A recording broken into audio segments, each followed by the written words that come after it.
Hey everybody, it's Snook. Today has been kind of a rough day on me.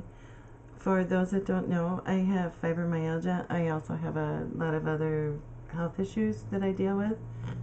Um, I try not to talk about it too much because the more I talk about it, the more it makes me depressed. And, which, it's a vicious cycle. But one of the things that fibromyalgia is a very misinterpreted disease or syndrome or whatever you want to call it. It's a chronic illness that you have and it doesn't go away. It doesn't. You have better days. You have okay days. You have really bad days, and you have really, really bad days. And then it goes down from there.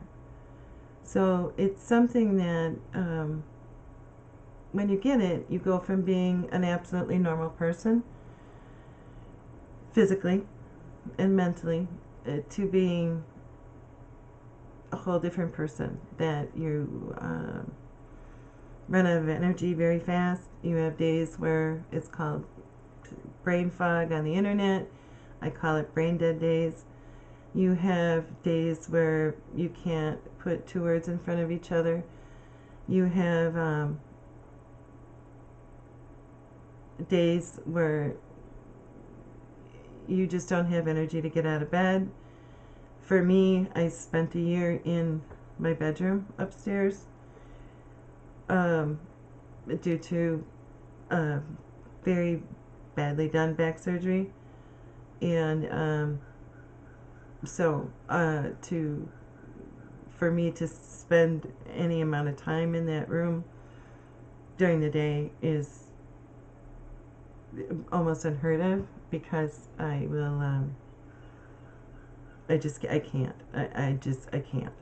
So I will try to make it downstairs, and if I can't sit up, then I'll lay on the couch in the other room.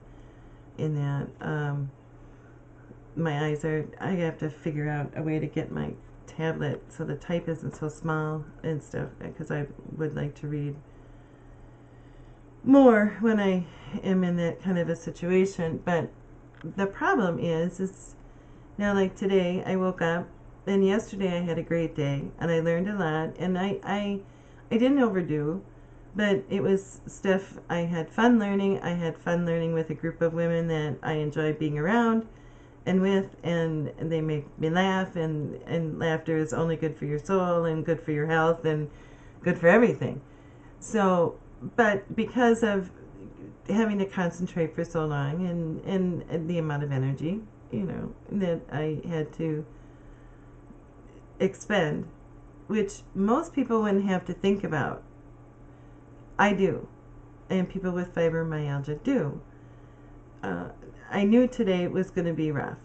Now, unfortunately, I didn't pick up some medication that I needed yesterday, and I ran out last night, and so I knew I needed some this morning. I had the truck home, and the truck is big. I can drive it. It's not that big of a deal. It's just that we have a very long, narrow driveway that I have to back out of, which is a little, daunting when I'm not all in the head. Now, if I wouldn't have had to go get medication, would I have driven today? No, absolutely not. I knew it wasn't the safest thing for me to do, and because I don't work, I do have that choice. There's a lot of people out there with fibromyalgia that try to hold down a job or have young kids, and they don't have the choice of whether or not they have to go somewhere. I for right now, I do. And but I also knew I needed the medication, and I couldn't wait until my husband came home to maybe pick it up. There was no maybe about it. I knew I needed it. So, and not that he would do it unintentionally. It's just that sometimes he has to work really late at his job. So on the way to the store, which is probably less than 5 miles, so it's not a long way. It's just that there's a lot of lights from where I live to. I'm really lucky. I live at the bottom of a hill in the middle of a village that's surrounded by trees. So my neighborhood is surrounded by big trees like I have in my backyard. So I am very lucky. So I feel we have a smaller lot, but it's nice and long, and so I live in technically a city kind of a area in the village that I live in, but yet it doesn't feel like it because it's an older part of town. The nice thing is that I'm 2 to 5 miles away from almost every store you could possibly want, which is really great because then for me, if I need something like today, I don't have that far to drive.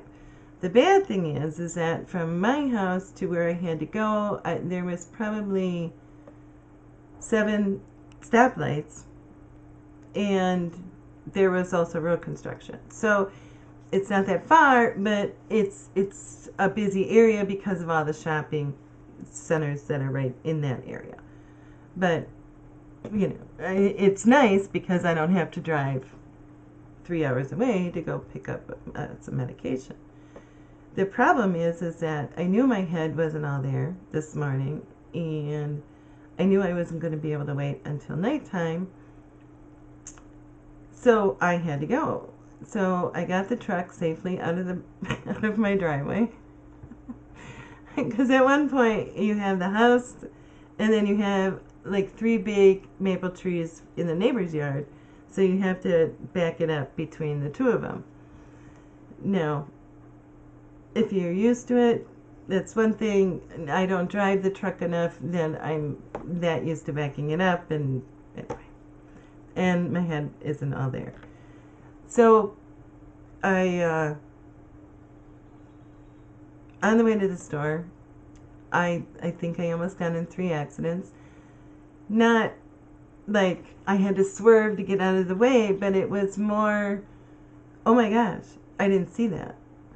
Oh my gosh, I didn't see that type of thing. Now, luckily, I went early enough in the morning that it wasn't around here. There's a lot of businesses also, so you don't really, for me, I mean, it's not like New York City where at noon it's gridlocked, but it's still, there's more traffic, and it's only a 2-lane little road, and people don't pay attention to what they're doing. So I went early so I could beat the traffic, and that was happening while I was driving with no hardly any traffic. So I went to the store, got that, and I guess my point is that I don't know what my point is. I really don't. My point is that you never know what somebody's going through just by how they look. I mean, the reason I put makeup on today is because underneath this, I know people, yes, when I put makeup on, am I embarrassed of how I look? Absolutely not. But I'm not really embarrassed about how I look. I know I say it, but am I really embarrassed to walk outside with no makeup on and go to the store? No, because I do it all the time. I've always been that way. People either accept me for how I look or they don't. But I'm making a video, and unfortunately in our world, in order to be watched more than 2 seconds, you have a better chance if you look better than if you don't. And that's just the honest to God truth. So if I would sit here with no makeup on today and talk about depressing things, I can guarantee you that most people, not all, but most people would not get past the first 2 minutes of it. So And I have proof, because the one video I did that I started out with no makeup on, I had to laugh because, and 3/4 of or more of that video was me with makeup on, but that video didn't get watched at all because the first 2.5 minutes I didn't have any makeup on. So, and that is probably the least watched video that I have, and it starts out with me with no makeup on.